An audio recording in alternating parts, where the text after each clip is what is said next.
I'm honestly just happy that rain isn't going to mess with our recording. First it was too hot, and now it's raining. Welcome to basically the show where John and I bitch about the weather, everybody. I like the rain. I love it. I love it when it's not we live under a waterfall. Oh, you mean this apartment specifically? Mm-hmm. This one apartment. Apparently, I live under a waterfall. No, it was That's an added feature. Shit, yesterday. You pay extra for that. No, shit, yesterday. Don't let them know. Yesterday, what happened? It's like, it went from boiling hot to normal, to cloudy, to smoke filled again, to torrential downpour. Yes, Washington State, just Western Washington, went from on fire to drowning. Yeah, it went from 70-degree days to highs in the low 60s. Like that, like literally, like we're talking like a day. There was no seasonal transition. It was just suddenly autumn. It is knucking futs. So that's actually the reason I wanted to say. So I was joking about how my clothes are currently sitting on my couch. Yes. That's because those are the clothes I walked home in yesterday, because I walk to work, and I walk to and from work because I'm within like 10 minutes of the place. And I walked outside and it was normal, and then I'm like, all right, I have no way back and I don't feel like asking for a ride. Let's go. And so I walked all the way back, and by the time I got home, it was a joke. I was talking. It just became a joke in the elevator to the two people I was taking the elevator ride up with. I was just dripping to the point that I think I left a good pound of water in that elevator. No, yesterday I had the foresight to check what the weather was going to be, and I saw that there was going to be lightning storms and like there was definite downpour in the early afternoon until the evening, and so I brought my umbrella to work, and then when I checked it later in the early afternoon when it was just starting to rain, I saw that it was going to still be definite downpour, so I left work early. Okay. Because I'm fortunate enough now to have a job where I can do that. Yeah, right. Yeah. And I got home right when the torrential downpour began. So like I completely dodged that. I will say, isn't that a wonderful feeling when you make it and then it immediately starts pouring? You're like, yes. I felt like I was some sort of king. Yeah, small victories. Actually, I was talking with my coworkers about this. It wasn't even that bad to me. Like, yeah, it kind of sucked to be like, and everything is soaking wet. But I don't know. It helped to think about on the way back. I mean, all these clothes are going in the dryer. This was a fun little experiment. I'm still listening to a really good album. What do I have to complain about? And that was actually kind of nice to be like, I literally have nothing else to do. For the record, he was listening to "Wake Me Up When September Ends" on repeat the entire walk. Obviously, home. No. I was listening to the People Under the Stairs Omir's collection, which was a good use of my time. Yeah. I recently found all my old music that I listened to in college, and I was like, man, why did I stop listening to this? I had this same experience this morning on my drive into work, because I drive in on Wednesdays specifically because we have a team meeting in the morning, and I don't want to be late because of the bus. I mean, yeah, fair call. It's the only day of the week where I specifically have to be there at a time. Okay, that makes sense. And as I'm driving in, as I start my car, normally I'm listening to podcasts in my car, but instead it defaulted to the generic music, the music app on an iPhone. Right. And it was just Apple, playing. Sure. It was just playing like random music I had in my library. What'd you hit? The very first thing was a Queen cover performed by the Proto Men. Okay. Followed up by Tom Petty and the Heartbreakers. Also good. Followed up by Anamanaguchi. So what you're saying is your music library went through schizophrenia. Yes. Then it played some more modern Weezer music. And then what was it after that? Oh, then it played Young the Giant. See, the thing is, I'm still okay with this so far. No, I was okay. I kept it going. All I'm hearing are five bands and 5 songs that I'd probably be like, yeah, I'm not going to change this. This is solid. Yeah, I thought about it and I was like, yeah, you know what? I haven't listened to music in my car in so long that it was kind of refreshing. Let it ride. I'm just like, yeah, this is what it's like to like bop your head to work. as opposed to just being laughing or be like, yeah, that was really insightful. Oh my God, John, are we out of touch?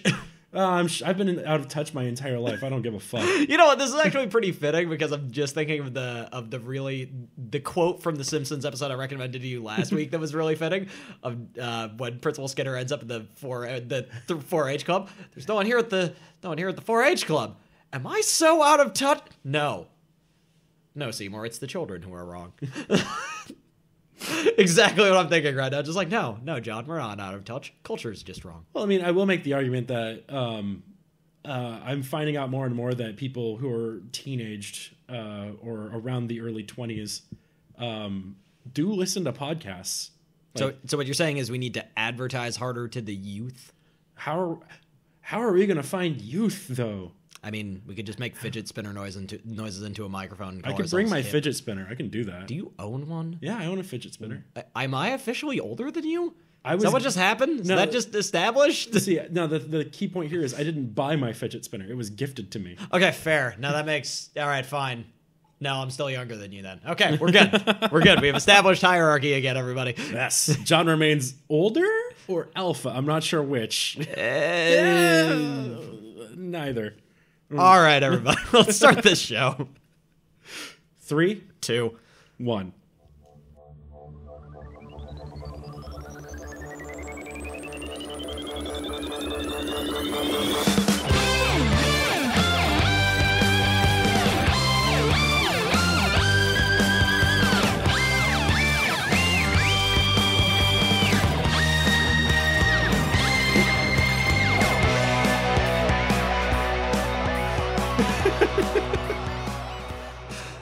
Hi, I'm John. I'm Andrew. And this is Agree to Disagree. Yep. And what are we covering today, John? Today we are talking about the Simpsons movie, a nice follow-up to us reliving our childhood. Yeah, that's a good way of putting it.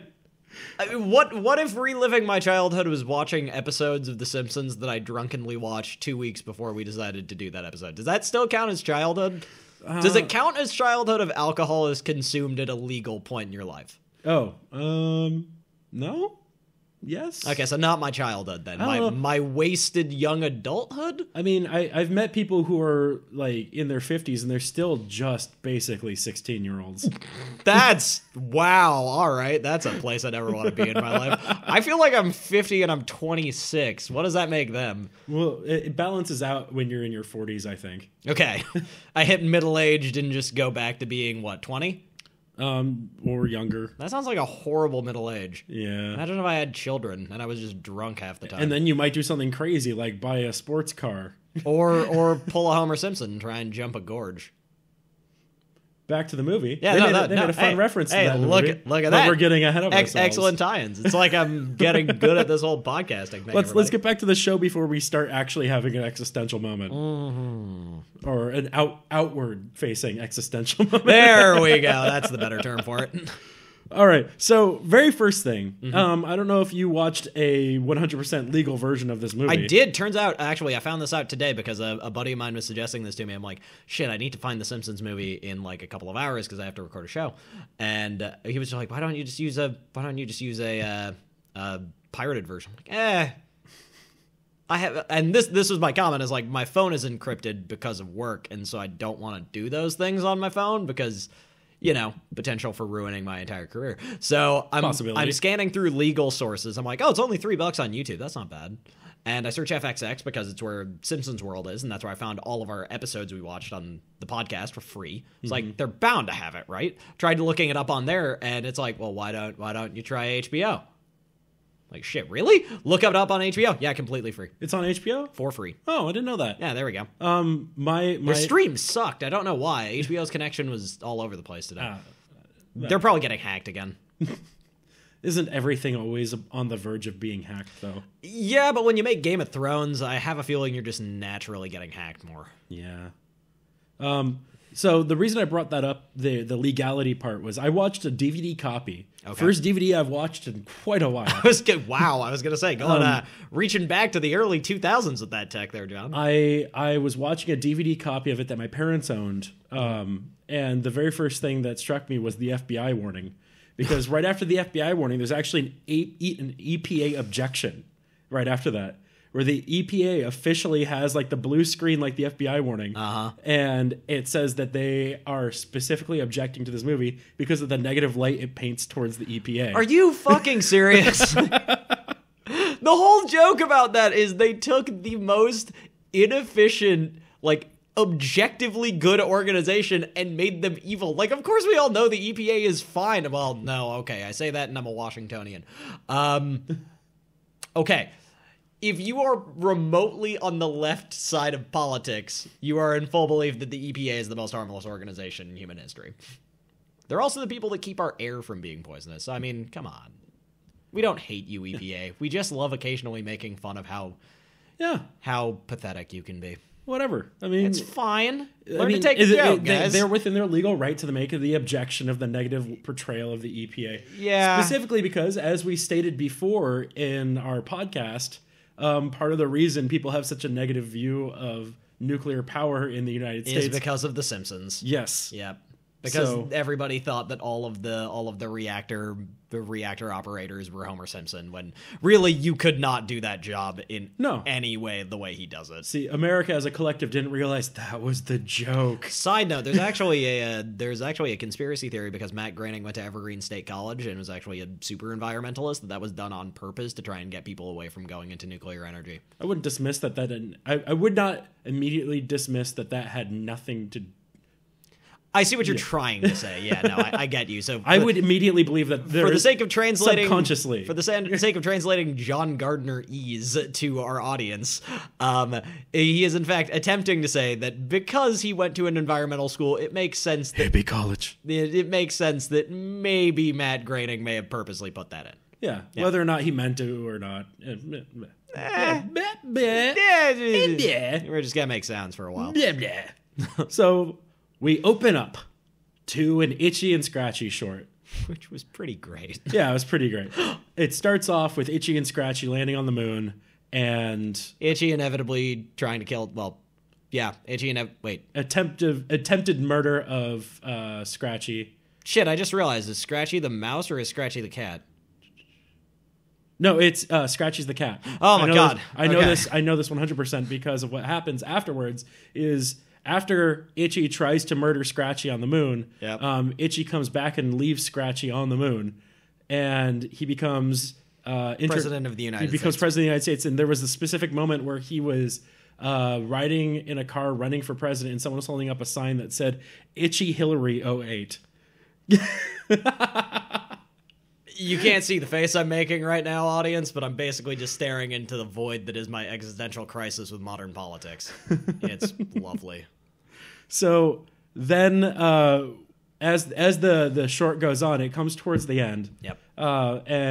Homer stands up booing at the screen, which I imagine was much better in theaters. As someone who saw the Simpsons movie in theaters, I can tell you it was. But the best part about this whole thing is he's complaining about how stupid everyone is for going to the theater to see a thing that they see for free on television anyway. I think the quote is, as he's standing up, it's Lisa saying, Dad, sit back down. Why? We paid money to see a thing that we could just sit at home and see for free. Everyone in this room is a sucker. Especially you. And he points directly at the audience. Yeah, he turns around, faces the screen, and points he barrels the camera and tells everyone who went to go see the movie that they are an idiot. Yep. And that is the perfect beginning it's perfect. to the Simpsons movie. After an extended credits, we get to the actual base of the movie, which what is it? What is the opening? The opening scene is Green Day playing a drowning concert. in a polluted lake. Green Day is playing a concert on a stage that's floating in Lake Springfield, which is heavily polluted, and it's meant to be an environmentalist kind of concert. Yeah, it's supposed to be like, I think, Greenade? Yeah, something like that. Earth? Oh, yeah, Greenade, yeah. That was a thing, Because right? that was a thing, yeah. Oh, man. Wow, oh my god, we're digging back in the 2000s for references here, man. This is gonna be the episode. It's gonna be nostalgic. But so they're playing. They finished their song, which I believe was just the Simpsons it was just the theme. Simpsons theme. And then they're like, now can we just take 1 minute to talk to you about environmentalism? and then everyone's like, boo, and then they throwing they pelt them with stuff. And it's like, take your home back with you. We don't want to be preached at. And then the barge sinks. Well, the thing is, they're like, no, we're not trying to preach. It's just the lake is dissolving our barge. And then Green Day dies in a polluted lake. Yeah. No, it's actually pretty good. And they have actually one of the just funniest moments as far as like small little gags where it's them doing the Titanic, the violinist on the Titanic dying. Gentlemen, it's been a pleasure. And for some reason they have violins and they play as their barge somehow flips all the way over and sinks Titanic style, and it's great. From there, the plot of the movie kind of falls into Lisa then decides to try and depollute Lake Springfield, successfully manages to actually rally the entire town to think that this is a good idea, and Homer, as is, obviously going to happen, ends up still polluting in it, hitting the thing over the worst possible limit, and essentially causes the EPA to drop a giant biodome on top of Springfield. Now, you skipped over one part that I thought was actually one of the funniest gags in the entire movie. Which was that? Lisa Simpson is trying to make an argument at the town hall meeting about why they need to clean up the lake, and she's on a scissor lift. And the scissor lift isn't working quite right. She's trying to do something for dramatic effect to show how high the pollution level is going to be at soon with the tipping point. But the scissor lift isn't going up as high as she needs it to. And if you're like, oh, that's not so bad. And she's like, no, just give me a second. And then it like shoots way up and like smashes into the ceiling. And then it lowers back down. And she's like, do you get what I'm trying to say? And people are like, yeah, we need a new scissor lift. And then immediately Mayor Quimby says, all in favor of a new scissor lift? Aye.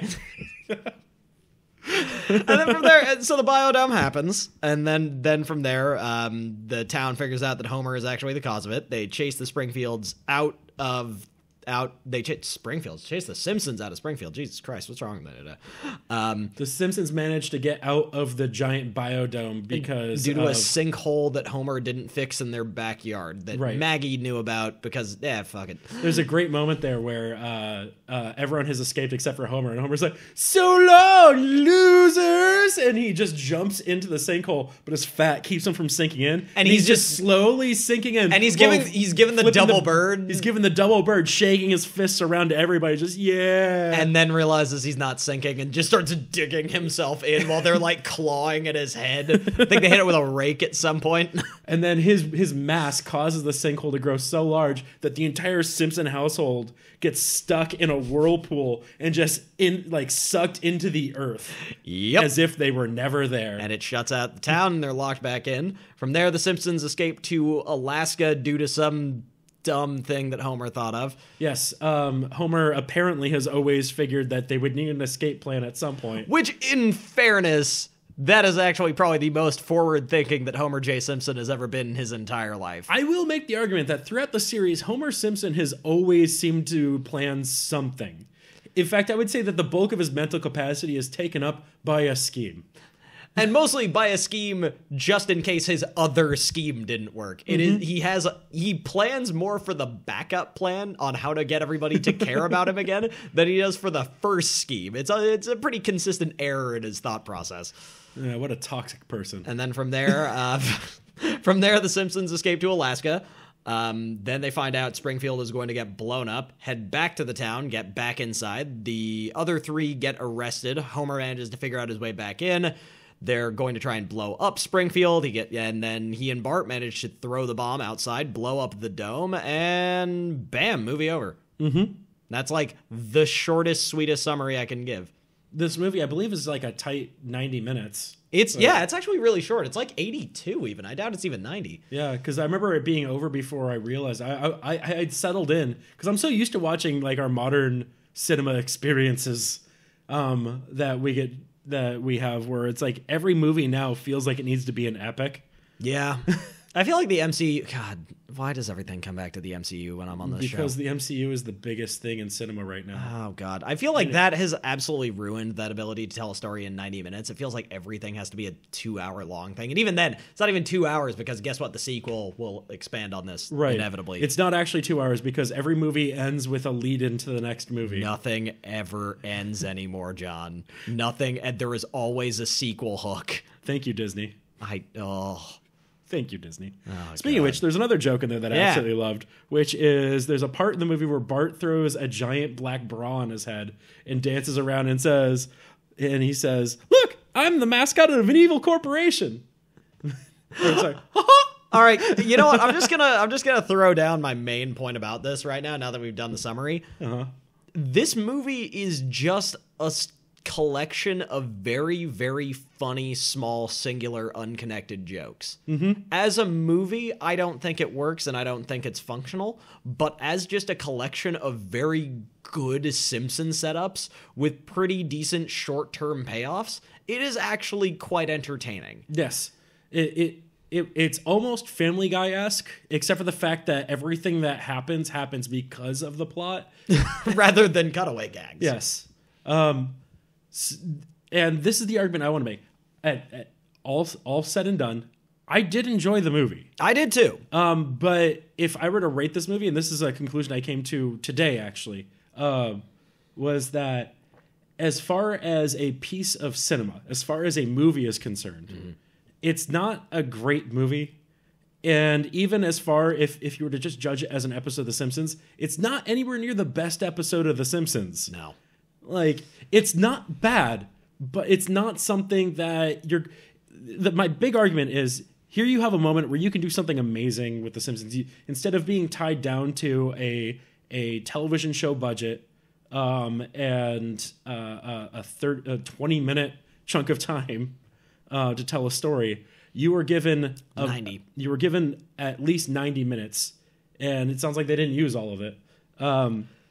And like, they could have done something massively grand and also something that would change the way you perceive Simpsons or the Springfield or just the idea of the show. Right. And they didn't really do any of that. I think this is probably, I mean, I have to imagine, I can't think of examples off the top of my head, of the issue of having TV writers write cinema is that when you give someone the ability to write longer versions of what they've already written, it's going to inevitably kind of bog down into this kind of repeat of, rather than doing something transformative with the source material, it ends up just becoming a longer version of the source material, which doesn't necessarily work because the source material worked because it was short, it was punchy, the jokes hit harder because it was very quick and you had to run through it faster, and you had to tell a coherent story in 20 minutes with character arcs and a plot and something that was going somewhere. They built a machine that is really good at telling a 20-minute story. And the issue is that when you tack on 70 more minutes of that,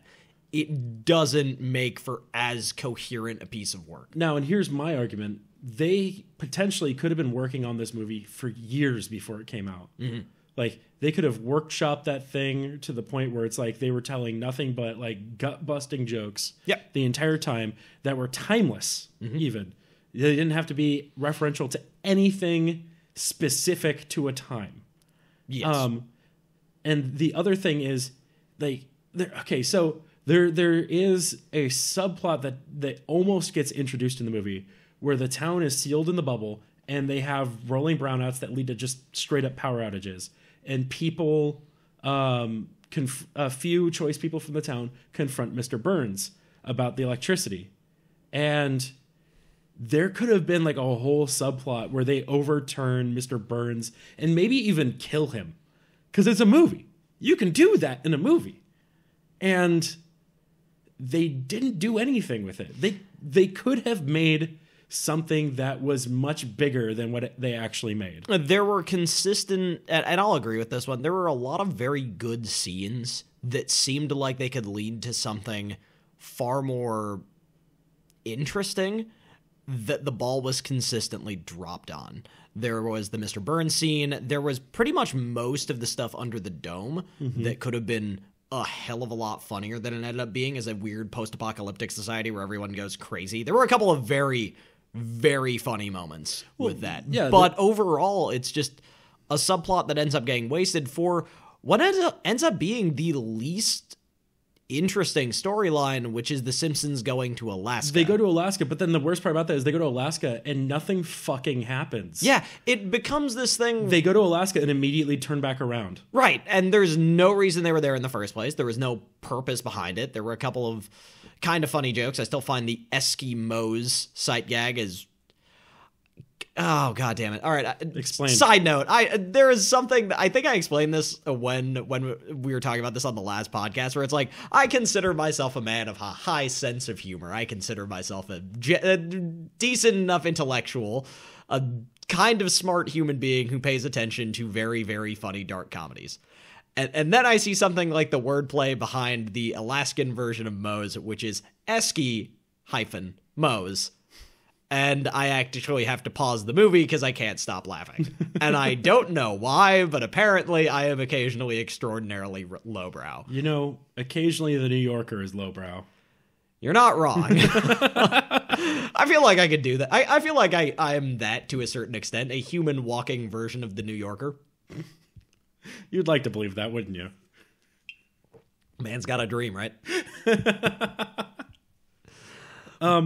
But no, there are so many very funny moments that are unfortunately stuck within a very bland C-grade episode of The Simpsons that is stretched out over 90 minutes. So the Chekhov's gun of the movie is that Homer learns how to ride a motorcycle in one of those cages that you would see a stuntman do at a carnival or a fair or something like that. Yeah. And so that ends up being the device that they use to save the town of Springfield. Unfortunately, aforementioned device is introduced at about minute 40, and the actual section where that happens is about minute and a half. Yeah. Which means there's no actual weight behind Homer learning how to do this, and it's treated as just another normal joke on an episode of The Simpsons, and turns out it's the most important thing and you just weren't paying attention. Right. And well, I mean, that ties into a bit of the Chekhov's gun thing. It's like it's a thing that got introduced specifically so that you don't question, as if anyone would, why Homer is able to ride a motorcycle up the dome, because he's Homer fucking Simpson. It doesn't matter. I mean, he's done. So, I mean, there's a joke on this on the show where he starts reciting all the jobs he's taken over the years. God. And Marge actually stops, goes to the bathroom, brushes her teeth, comes back, and he's still reciting the ridiculous jobs he's taken. Like, I don't need you to explain to me why Homer Simpson can ride a motorcycle up a dome. Just show me it and tell me a funny joke while you're doing that. Yeah. Like, that's all I need. That entire thing. Okay, so the thing is set up where Homer gets like 3 tries to ride this motorcycle around a sphere. And he fails all 3 times. But then the guy's like, you know what, son? I'm going to give you one more try, just out of the kindness of my heart. And I like to watch you injure yourself. Yeah, and Lisa shouts at him to keep accelerating when he gets up at the top and not put on the brake. He's like, well, that's when it's scariest. And she's like, just do it. And the thing is, like, I almost think that whole thing would be funnier if they walked up to that carny and it was like Homer gets it in 1. And then the guy's like, son, how'd you learn how to do that? And he just goes, oh. Takes keys, leaves. Takes the keys and leaves. You know why? And I think I was trying to pinpoint this earlier. So you know how we got into this discussion? Like, this originally started with the discussion of, are The Simpsons still funny?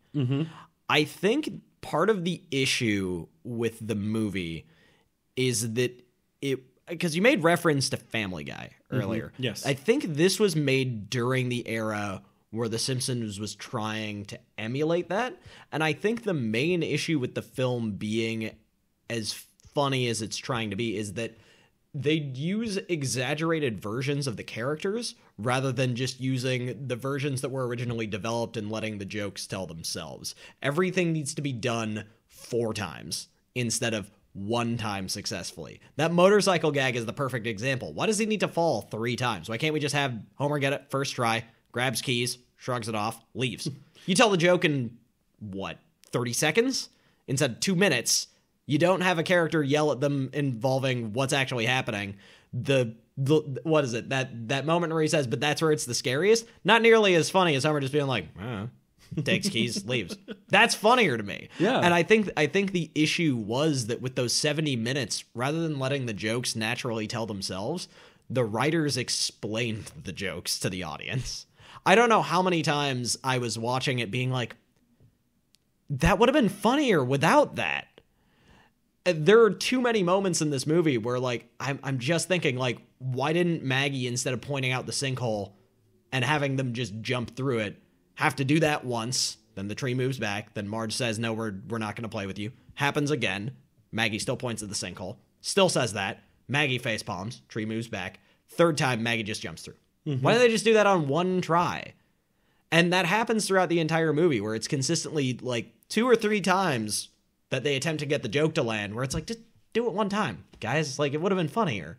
It would have been funnier, especially in a show that is based around ridiculous things happening. Like, the normal plot to a Simpsons episode is something ludicrous happens, and then other ludicrous things ensue. Mm-hmm. Like, if I remember correctly, the entirety of, oh God, what is it? The entirety of the episode where they build the trash wall and end up having the Who involved starts because there was a raccoon in Santa's Little Helper's doghouse, and Homer tries to call the exterminators and then gets an error message because they're in a different area code, and then gets so mad about the area code thing that he literally separates the town. Yes.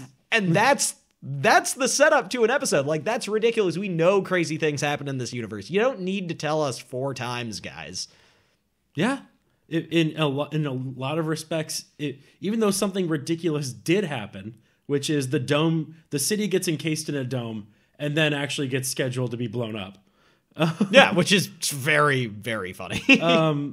There's, instead of just that being the plot of the movie, it ends up being like an almost non-plot. Like, it ends up being the side plot to The Simpsons gathering back together, when usually it is The Simpsons gathering back together to stop aforementioned crazy thing that happened. Yeah, like you have the main drive of this movie is that Bart is losing, that Bart wishes Flanders was his dad rather than Homer. That is actually, it's basically Homer, there are 2 main plots. You have Bart and Homer's relationship, and you have Homer and Marge's relationship. Yes. Like, those are the 2 main plots of the movie. It's not the glass dome.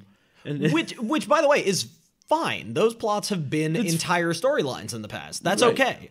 Right, but that's perfectly fine. But the thing is, like, none of them actually gets to take center stage. You have all 3 of these subplots, and then you combine that with, like, the apocalypse that's happening underneath the dome, kicking off these plots and taking full stage every now and then. You have Schwarzenegger president, which was kind of funny, but I honestly would have just preferred if it was Rainier Wolfcastle kicking in and making those jokes. Like, well, I mean, the thing, the sad part about that is that it actually was the character of Rainier Wolfcastle. They just had Schwarzenegger. They called him Schwarzenegger. But it would have been funnier if it was Rainier Wolfcastle. Yeah, they've already got a fake Schwarzenegger. Just use the fake Schwarzenegger, guys. Yeah, like, you wrote the joke. That being said, getting, like, can you remember a time when we were worried about Schwarzenegger running for president?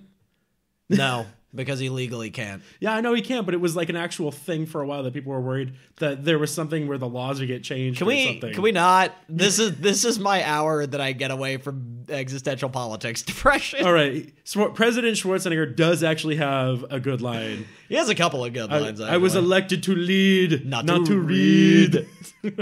and also that back and forth between him and the EPA chair, where he's like, just choose one, sir. Yes. I choose number 3. Too low. Number 1, no, still too low. Number 5, too high. Number 6, there is no 6. Number 2, double it. Number 4, very well, sir. Which is him choosing between 5 options for, like, which file he's going to choose for the plan to get rid of Springfield, which is once again quite funny, but I don't know. Something about this movie, I never found myself laughing as hard as I would at just a normal 20-minute episode of The Simpsons. There's also, another really good joke is towards the end of the movie when Homer's trying to get back in the dome. He's trying to distract the truck that has his family locked in it. And they stop, the truck comes to a complete stop, and the military guys driving the truck are looking. It was clearly a fake stop sign made out of, like, sticks and branches and things, and like a red thing and some chalk, and it says "sop" on it. And the guy behind the wheel is like, "There's something strange about that sop sign." But that just strikes me as a traditional Simpsons joke, where it's like Homer's verbal deficiencies have been established in the past. Well, and then the mental deficiencies of people in charge in general. Both of these things have been established, and it's that consistently paying off to be like, yeah, governmental authorities in The Simpsons are stupid, and Homer is equally terrible at this. So now we have that combination, and the joke writes itself. In general, in the world of The Simpsons, people in power are incompetent. Yep. I mean, that's how Chief Wiggum keeps his job. But it's like in those moments where the movie has Simpsons TV classic era style jokes. Yep. That's when it shines. Yeah. Most of the times I laughed at this movie were just those small moments of, oh, that's actually really funny. Colin's flowers getting lit on fire by Lenny. Or no, by Carl. In this movie, one of the other many subplots is that Lisa falls in love with a boy from Ireland who just moved to Springfield. And that was another good joke where he's also canvassing for the same environmental thing, which is fixing the lake. And she's like, is your dad? No, my dad isn't Bono. I just thought because of the accent and the environmental, he's not Bono. Like, once again, that's actually pretty funny. It's not Batman. But you see, those are the kind of jokes that like work really well. It's the issue is that it's once again, it's a bunch of very funny jokes and moments stapled together on a plot that does absolutely nothing. There is one other really good joke that I really like, and it's a turnaround style joke where you have the entire movie, Bart has been wishing that Mr. Flanders, Ned Flanders, was his dad. Yes. And then at the end of the movie, when Homer picks up Bart on the motorcycle, immediately Rod or Todd, I don't remember which one, looks over at Flanders and says, I wish Homer Simpson was my dad. And then Ned looks at him and runs his hand through his head and, is like, oh, you. And he's like, I wish you didn't have the devil's curly hair. And then he immediately bursts out crying, hard cut to Bart and Homer driving up the dome. And it's those great, like, very priceless Simpsons jokes that are super dark and don't linger that tend to be some of the funniest stuff. It's the jokes that... Okay. I think that's the issue with this movie. And, I mean, I've talked about this already. It's that everything is overtold. That joke, 5 seconds. Yeah. And it is hilarious. The implications are hilarious that Ned really, really despises his children to a certain extent. This entire time, at this point, you also have to have context that's like, even if you're only casually aware of The Simpsons, you're aware that it's been running for a very long time at this point. Mm-hmm. At this point, when the movie came out, the show had been running for about 20 years. Yep. And there, just that moment that Ned Flanders, who is almost always a paragon of purity, established as possibly the best human being to literally walk the planet, and that's one of the main gags. Yes, God's perfect man. Or godly man. Also, occasionally feels the pang of horrific jealousy that he takes out on his own children. Yes, the idea that he would, this entire time, be just upset that his children have curly hair is like the most spiteful, weird, freaking thing. Or just being emotionally abusive towards his children, which he has been in the past, and that paying off in a very small little jab towards his son's ability to be a person and saying, no, wait. No, I just wish he didn't have that. And then making his son break down crying. It's very funny. So that being said, in one of the newest episodes of The Simpsons, from the 28th episode. 28th season. Yeah. Sorry. 28th season. There's a moment where Bart gets Rod and Todd at a junkyard to use their mind powers to raise a broken car. And then Ned Flanders shows up out of nowhere. And he's like, kids, are you performing miracles? And like, no, Dad, it was Jesus performing them through us. Or performing them through us. And he's like, well, all right. And then Rod's nose starts bleeding. Parody of Stranger Things. Yeah. No, yeah, but like there's so many actual like very, very funny individual jokes, but none of it is cohesive. And none of it adds to the plot structure. And while it's occasionally very funny, and there are a lot of recitable things, including Spiderpig, which I could didn't even bring up until now. I could sing that song and be happy for a very long period of time, because for some reason, the image of Homer Simpson holding a pot-bellied pig and getting it to walk on his ceiling is one of the funniest damn things I've ever seen in my life. And on the flip side, one of the reasons I hated this movie for so long is that people treated Spiderpig the same way that they treated like Skills with Napoleon Dynamite. Where it was immediately driven into the ground. Yeah. It's like, I can see that. People can't just let a funny thing be funny. No. They have to do it and do it until it's dead. Isn't that the entire thing behind memes? Yes. Yeah. I mean, when's the last time you've seen an Irma Gerd or Good Guy Greg? We established my age a long time ago on this show, John. I don't pay attention to the internet. I'm just saying, like memes come and go, but memes are the perfect version of disposable humor. People will do them until they're dead. The only thing that is eternal is pizza. Isn't that only about 150 years old, tops? Pizza? Yeah. We're not sick of it yet. It's beating memes. Fair point. Anyway, no, but it's just, it's that one major issue, and I think that's what makes it a very frustrating movie, especially as someone who's a Simpsons fan, to watch it and observe and just think to myself, because you were talking about this earlier, you could have done so many different things with this. You could have transformed the very idea of what The Simpsons is by either getting rid of characters or changing entire plot lines or changing the way the family structure works, but I guess in the end, it is just another Simpsons episode. It just happens to have 70 more minutes of jokes tacked to it, and I would say 20 of those minutes are spent explaining the extra 50 minutes of jokes they tack to it. And it just makes for a very long Simpsons episode, and a very long, like, C-grade Simpsons episode. I think the most damning thing about this movie, if I were to just boil it down, is that it is neither... It is not a bad movie. It is merely a meh. And that's, first of all, by the way, random fact of the day, meh is only in the dictionary because of The Simpsons. Fair enough. So is dough. Yeah. No, but meh is a phrase I use on a normal basis, actually. It was coined by Lisa, I think, in like season 3. Oh. Because, of course, it's a Lisa phrase. Like, meh. No, but and I think that's what's so frustrating about it, where I'm like, with something as high quality as The Simpsons, and something that's been maybe not during its entire lifespan, but shit, it's 28. It's the damn thing's been running for 28 years at this point. Like, of course, a couple of those seasons are going to be duds. Mm-hmm. I don't know how many South Park episodes that I can look back on and be like, I don't even remember that they exist.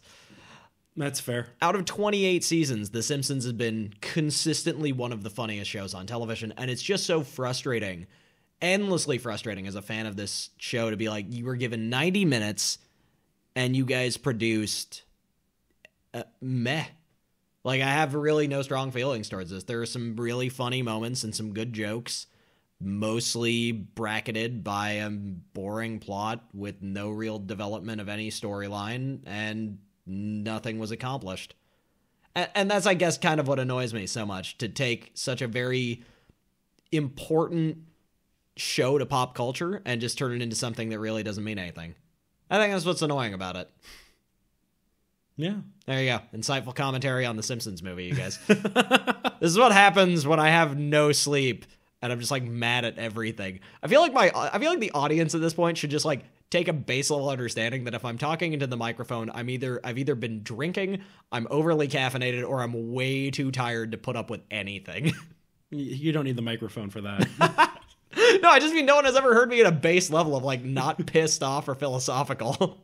Honestly, neither have I.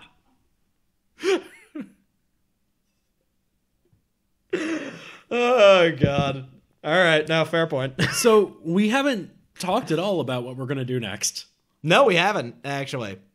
So... All right, John, I got one for you because they're on Netflix, and we can do all of them. And you're going to hate me because you just made a joke about being angry and philosophical. Oh, and I will tell you watch My Little Pony? Where I got the anger and philosophy from. Hey, John, you know what I actually enjoy? What? The Matrix sequels.